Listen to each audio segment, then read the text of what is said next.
5 പരിസ്ഥിതി ദിനം ഞാനും വെച്ചു എന്നൊരു തെങ്ങാണ്. എല്ലാവരും ചെടികൾ വയ്ക്കും, പിന്നെ നോക്കാറൊന്നുമില്ല. പക്ഷെ ഞങ്ങൾ അങ്ങനെയല്ല, നാളേക്ക് വേണ്ട ചെടികളാണ് ഞങ്ങൾ വെക്കുന്നത്. ഞങ്ങൾ ഇത്ര വർഷം വെച്ച ചെടികളെല്ലാം ഞങ്ങളുടെ വീട്ടിലുണ്ട്. അതൊക്കെ നിങ്ങൾക്ക് കാണിച്ചു തരാം. എല്ലാവരും ജൂൺ 5 പരിസ്ഥിതി ദിനം ചെടിയൊക്കെ വെച്ച് ആഘോഷിക്കും. പക്ഷേ ആ ചെടികൾ ആരും പരിപാലിക്കാറില്ല. ഫോട്ടോ എടുത്ത് സ്റ്റാറ്റസ് ഇടാനും സമൂഹ മാധ്യമങ്ങളിൽ പ്രചരിക്കാനും മാത്രമായിട്ടാണ് ഒരു ചെടി വെച്ച് കണ്ടത്. പക്ഷേ ഞങ്ങൾ അങ്ങനെയല്ല. ഞങ്ങൾ ഇതുവരെ ജൂൺ 5 വെച്ച എല്ലാ ചെടികളും ഞങ്ങളുടെ വീട്ടിലുണ്ട്. ഇത് 4 വർഷം പഴക്കമുള്ള ചെടിയാണ്. കിട്ടിയതാണ്. എല്ലാവരും നോക്കി. ഈ ചെടി ലക്ഷ്മി ചെടി അത്ര വർഷം ഞങ്ങൾക്ക് പരിപാലിച്ചു. മരം ഇത് സ്കൂളിൽ നേടിയിട്ട് 3 വർഷമായി.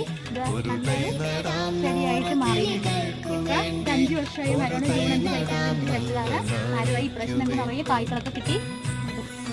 കിട്ടിയതാണ്. 2 വർഷമായി. കൃഷിഭവൻ കിട്ടിയ ചെടിയാണ്. 2 വർഷമായി. ഇത് ജൂൺ 5 വെച്ചതാണ്. 5 വർഷമായി ചെടിയാണ്.